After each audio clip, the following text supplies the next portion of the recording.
ನಮಸ್ಕಾರ. ಇವತ್ತು ಸುಪ್ರೀಂ ಕೋರ್ಟ್ನ ಮತ್ತೊಂದು ತೀರ್ಪನ್ನು ತಗೊಂಡು ನಿಮ್ಮ ಮುಂದೆ ಬಂದಿದ್ದೀನಿ. ಇವತ್ತಿನ ವಿಷಯ ಮಧ್ಯಂತರ ರೆಸ್ ಜುಡಿಕೇಟ. ಇದು ನೀವು ಕೇಳೇ ಇಲ್ಲ, ಅದ್ರ ಬಗ್ಗೆ ಮಾತಾಡೋಣ ಕೂತಿದ್ದೀನಿ. ಪ್ರಾರಂಭಕ್ಕೆ ನಿಮ್ಮಲ್ಲೆಲ್ಲ ಪ್ರಾರ್ಥನೆ, ಯಾರ್ಯಾರು ನನ್ನ ವಿಡಿಯೋ ನೋಡ್ತಾ ಇದ್ದೀರಾ ಮತ್ತು ನನ್ನ ಚಾನಲ್ಗೆ ಸಬ್ಸ್ಕ್ರೈಬರ್ಗಳಾಗಿಲ್ಲ, ದಯಮಾಡಿ ಸಬ್ಸ್ಕ್ರೈಬರ್ಗಳಾಗಿ ಅಂತ ಕೇಳಿಕೊಂಡು ವಿಷಯಕ್ಕೆ ಹೋಗ್ತಾಯಿದ್ದೀನಿ. ಈಗೆಲ್ಲ ನಿಮಗೆ ಗೊತ್ತಿದೆ ರೆಸ್ ಜುಡಿಕೇಟ ಅಂದರೆ ಏನು ಅಂತ. ಯಾರೇ ಇಬ್ಬರು ಪಾರ್ಟಿಗಳು ಗೊತ್ತಾಯ್ತಾ, ಒಂದು ಆಸ್ತಿಗೆ ಸಂಬಂಧಪಟ್ಟಂತೆ ಒಂದು ಸಲ ವ್ಯಾಜ್ಯ ಹೂಡಿ ಅದು ಜಡ್ಜ್ಮೆಂಟ್ ಆದರೆ ಮತ್ತೆ ಅದೇ ಪ್ರಾಪರ್ಟಿಗೆ ಸಂಬಂಧಪಟ್ಟಂತೆ ಮತ್ತೊಂದು ವ್ಯಾಜ್ಯವನ್ನು ಹೂಡೋ ಹಾಗಿಲ್ಲ. ಅವರಾದರೂ ಹೂಡೋ ಹಾಗಿಲ್ಲ, ಅವ್ರ ವಾರಸ್ದಾರರು ಹೂಡೋ ಹಾಗಿಲ್ಲ, ಹಾಕೋ ಹಾಗಿಲ್ಲ. ಗೊತ್ತಾಯ್ತಾ? ಇದು ರೆಸ್ ಜುಡಿಕೇಟ ಅನ್ನೋ ಪ್ರಿನ್ಸಿಪಲ್ನ ಅಡಿಯಲ್ಲಿ ಬರುತ್ತೆ.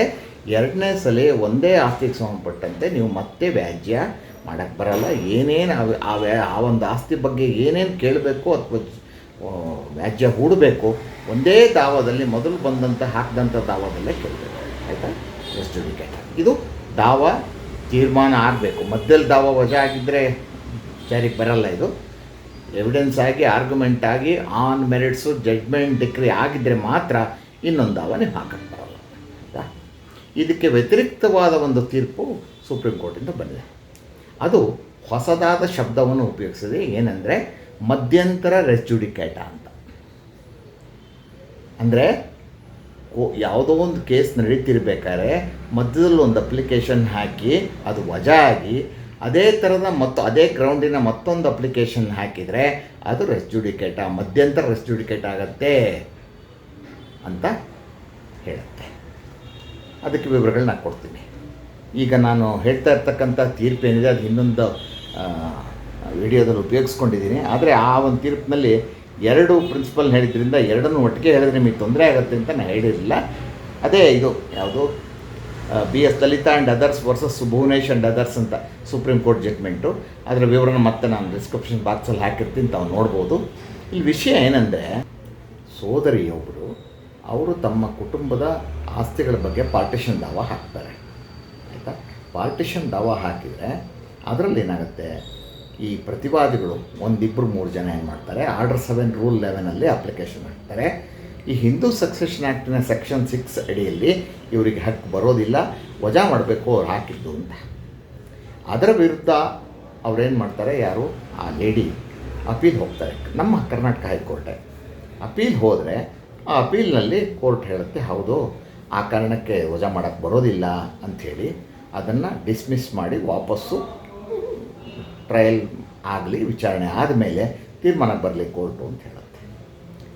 ಆಗ ಸುಮ್ಮನಿದ್ದವರು ಒಂದು 8 ವರ್ಷಗಳ ನಂತರ ಇನ್ನೊಬ್ಬ ಪ್ರತಿವಾದಿಯ, ಅಂದರೆ ತೀರಿ ಹೋಗಿರ್ತಕ್ಕಂಥ ಪ್ರತಿವಾದಿ, ಅವ್ರ ಅಪ್ಲಿಕೇಶನ್ ಹಾಕಿಲ್ಲ, ಅವಾಗ ಅವ್ರ ವಾರಸ್ದಾರರು ಮತ್ತೊಂದು ಅಪ್ಲಿಕೇಶನ್ ಹಾಕ್ತಾರೆ ಆರ್ಡರ್ 7 ರೂಲ್ 11 ಹಾಕಿ ಅದೇ ಕಾರಣ ಕೊಡ್ತಾರೆ. ಮತ್ತೆ ಸೆಕ್ಷನ್ 6 ಹಿಂದೂ ಸೆಕ್ಷನ್ ಆ್ಯಕ್ಟ್ 6(5) ಪ್ರಕಾರ ಅವ್ರಿಗೆ ಹಕ್ಕು ಬರಲ್ಲ, ವಜಾ ಮಾಡಿ ದಾವಾನ ನಿಲ್ಲಲ್ಲ ದಾವ ಅಂಥೇಳಿ.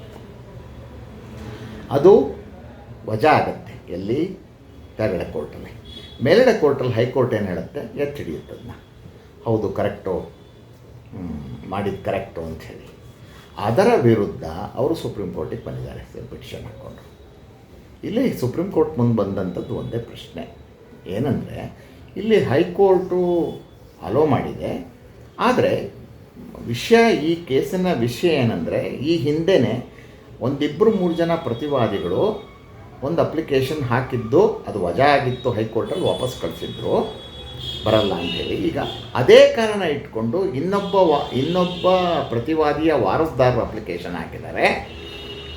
ಒಂದು ದಾವಾದಲ್ಲಿ ಒಂದು ಸಮಾನ ಆಸಕ್ತಿ ಇರತಕ್ಕಂಥ ಪ್ರತಿವಾದಿಗಳು ಆರ್ಡರ್ 7 ರೂಲ್ 11 ಒಬ್ಬರಾದ್ಮೇಲೆ ಒಬ್ಬರು ಎರಡನೇ ಅಪ್ಲಿಕೇಶನ್ನು ಹಾಕಕ್ಕೆ ಬರೋದಿಲ್ಲ. ಇದನ್ನು ನಾವು ಇಂಟರ್ಲೊಕೇಟರಿ ರೆಸ್ ಜುಡಿಕೇಟ ಅಂತ ಕರಿಬೇಕಾಗತ್ತೆ. ಆದ್ದರಿಂದ ಅವರ ಹಾಕಿರ್ತಕ್ಕಂಥ ಒಂದು ಅಪ್ಲಿಕೇಶನ್ ಆಧಾರದ ಮೇಲೆ ದಾವ ವಜಾ ಮಾಡೋಕ್ಕೆ ಬರೋದಿಲ್ಲ. ಯಾಕಂದರೆ ಇಂಟರ್ಲೊಕೇಟ್ರಿ ರೆಸ್ ಜುಡಿಕೇಟ ಅನ್ನುವಂಥ ಪ್ರಿನ್ಸಿಪಲ್ ಇದೆ, ಅದು ಅಪ್ಲೈ ಆಗುತ್ತೆ ಅನ್ನುವಂಥ ಒಂದು ಮಹತ್ವದ ತೀರ್ಪನ್ನು ಕೊಟ್ಟಿದೆ. ಈ ತೀರ್ಪಿನ ಪ್ರಕಾರ ನಾವೇನು ತಿಳ್ಕೊಂಡಿದ್ವಲ್ಲ, ಜಡ್ಜ್ಮೆಂಟ್ ಡಿಕ್ರಿ ಆದರೆ ಒಂದು ಕೇಸ್ನಲ್ಲಿ ಒಂದು ಆಸ್ತಿ ಸಂಬಂಧಪಟ್ಟಂತೆ ಅದೇ ಪಾರ್ಟಿಗಳು ಅಥವಾ ಅವರ ವಾರಸ್ದಾರರು ಮತ್ತೊಂದು ದಾವ ಹಾಕಕ್ಕೆ ಬರಲ್ಲ ಅಂತ ಅದಕ್ಕಿಂತ ಒಂದು ಹೆಜ್ಜೆ ಮುಂದಕ್ಕಿಟ್ಟಿದೆ, ಅಥವಾ ಅದಕ್ಕೆ ತದ್ವಿರುದ್ಧವಾದ್ದು ಕೊಟ್ಟಿದೆ. ಆ ಥರ ಜಡ್ಮೆಂಟ್ ಡಿಕ್ರಿ ಆದಾಗಲೂ ಕೂಡ ನೀವು ಇನ್ನೊಂದು ದಾವ ಹಾಕ್ಕೊಂಬರೋಕ್ಕಾಗಲ್ಲ ಅದೇ ಆಸ್ತಿಗೆ ಸಂಬಂಧಪಟ್ಟಂತೆ. ಆದರೆ ಅದೇ ಆಸ್ತಿಗೆ ಸಂಬಂಧಪಟ್ಟಂತೆ ನೀವು ಒಂದೇ ಕಾರಣದಿಂದ ಎರಡನೇ ಸಲ ಅಪ್ಲಿಕೇಶನ್ನು ಸಮಾನ ಆಸಕ್ತಿ ಇರ್ತಕ್ಕಂಥ ಪ್ರತಿವಾದಿಗಳು ಹಾಕಕ್ಕೆ ಬರಲ್ಲ. ಯಾಕಂದರೆ ಪ್ರತಿವಾದಿ 1, 2, 3 ಇದ್ದಾರೆ, ಅವ್ರಿಗೂ ದಾವ ವಜಾ ಆಗಬೇಕು. 4ನೇ ಪ್ರತಿವಾದಿ ವಾರಸದಾರರು ಕೂಡ ದಾವ ವಜಾ ಆಗಬೇಕು. ಸಮಾನ ಆಸಕ್ತಿ, ಅದೇ ಪ್ರಾಪರ್ಟಿ. ಮತ್ತು ಮೊದಲನೇ ಅರ್ಜಿ ಏನು ವಜಾ ಆಯಿತು ಹೈಕೋರ್ಟಲ್ಲಿ, ಅದೇ ಕಾರಣ ಕೊಟ್ಟು ಹಾಕಿದ್ದಾರೆ. ಇವ್ರಿಗೆ ಹಾಕಿ ಬರಲ್ಲ. ಯಾವುದು ಹಿಂದೂ ಸೆಕ್ಷನ್ ಆ್ಯಕ್ಟ್ 6(5)(6)(5) ಅಂತ ಕರಿತೀವಲ್ಲ ಅದು. ಆದ್ದರಿಂದ ಇದು ಇಂಟರ್ಲೋಕೇಟರ್ ರೆಸ್ ಜುಡಿಕೇಟ್ ಆಗುತ್ತೆ, ಮಧ್ಯಂತರ ರೆಸ್ ಜುಡಿಕೇಟ್ ಆಗುತ್ತೆ. ಇದನ್ನು ನಾವು ಪ್ರೋತ್ಸಾಹಿಸಬಾರದು ಅನ್ನುವಂಥ ಹೊಸ ಪ್ರಿನ್ಸಿಪಲ್ನ ಹೇಳಿದೆ. ಇದು ಕೇಸಿನ ಒಂದು ಸಾರ ಮತ್ತು ತಿರುಳು. ಇದ್ರ ಪ್ರಕಾರ ನಾನು ನಿಮಗೆ ಹೇಳ್ತಕ್ಕಂಥದ್ದು ಇಷ್ಟೇ. ಒಂದು ಸೂಕ್ಷ್ಮವಾಗಿ ಮತ್ತು ಅಥವಾ ಸಂಕ್ಷಿಪ್ತವಾಗಿ ಹೇಳಬೇಕು ಅಂದರೆ, ಒಂದು ಕೇಸ್ನಲ್ಲಿ ಒಂದು ಅರ್ಜಿ ಸಮಾನ ಆಸಕ್ತಿ ಇರ್ತಕ್ಕಂಥ ಪ್ರತಿವಾದಿಗಳು ವಾದಿಯ ಒಂದು ಏನು ಕ್ಲೈಂಟ್ ರಿಜೆಕ್ಟ್ ಆಗಬೇಕು ಅಂತ ಆರ್ಡರ್ 7 ರೂಲ್ 11 ಅಪ್ಲಿಕೇಶನ್ ಹಾಕ್ತೀರಾ, ಅದು ಮೊದಲು ಹಾಕಿದ ಅರ್ಜಿಯಲ್ಲಿರ್ತಕ್ಕಂಥ ಕಾರಣಗಳನ್ನೇ ನೀಡಿ ಇನ್ನೊಬ್ಬ ಪ್ರತಿವಾದಿ ಎರಡನೇ ಸಲ ಹಾಕಿದರೆ ಅದು ಇಂಟರ್ಲೋಕೇಟರ್ ಎಕ್ಸಿಕ್ಯೂಟ್ ಆಗುತ್ತೆ, ಅದನ್ನು ವಜಾ ಮಾಡಬೇಕಾಗತ್ತೆ. ದಟ್ ಈಸ್ ನಾಟ್ ಮೇಂಟೈನಬಲ್ ಅಂತ. ಇಷ್ಟು ಈ ಬಗ್ಗೆ ನಿಮಗೆ ಮಾಹಿತಿ ನೀಡ್ತಾ ನನ್ನ ಮಾತನ್ನು ಮುಗಿಸ್ತಾ ಇದ್ದೀನಿ. ನಮಸ್ಕಾರ.